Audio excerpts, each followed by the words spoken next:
Let me ask you a question. Are you a Christian who supports Reform UK?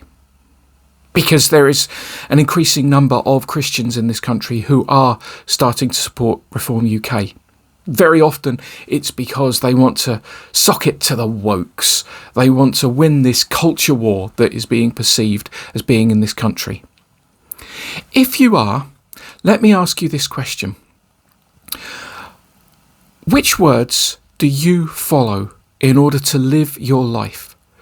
Do you follow the words of Jesus, who tells us, love your neighbour as yourself, which along with love the Lord your God is the most important commandment and sums up the whole of the law and the prophets? Do you live by the parable of the Good Samaritan, which tells us that our neighbour is anybody who is in need, anybody who needs help without question? Or do you listen to the Deputy Leader of Reform UK, Richard Tice, who, when asked yesterday about the new immigration policy that his party has, does this not mean that we will end up sending people to their certain deaths, to beatings, to torture, to imprisonment, answered, well, it is not our responsibility what other countries' leaderships do. Because frankly, that is the single most morally repugnant thing I've ever heard a British frontline politician come out with.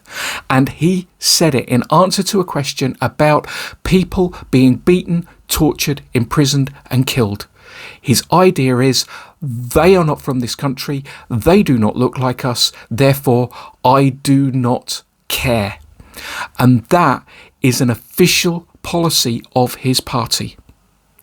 So if you are planning on voting Reform UK and you are a follower of Jesus Christ, please ask yourself, how on earth can you reconcile those two things? Because they are unreconcilable.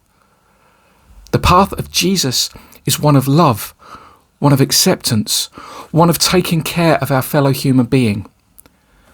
The path of Reform UK is of fear, hatred, mistrust, and although people don't like this word being used, outright racism. It is anti-Christian. And I do not believe that anyone who follows Jesus can possibly support policies like that. I don't normally get into party politics when it comes to religion, and I certainly don't normally tell people which way to vote. But in this case, please, if you are considering voting for Reform UK, especially if you are a follower of Jesus Christ, think again. Take a look at what these policies actually mean and think, is this what Jesus would do?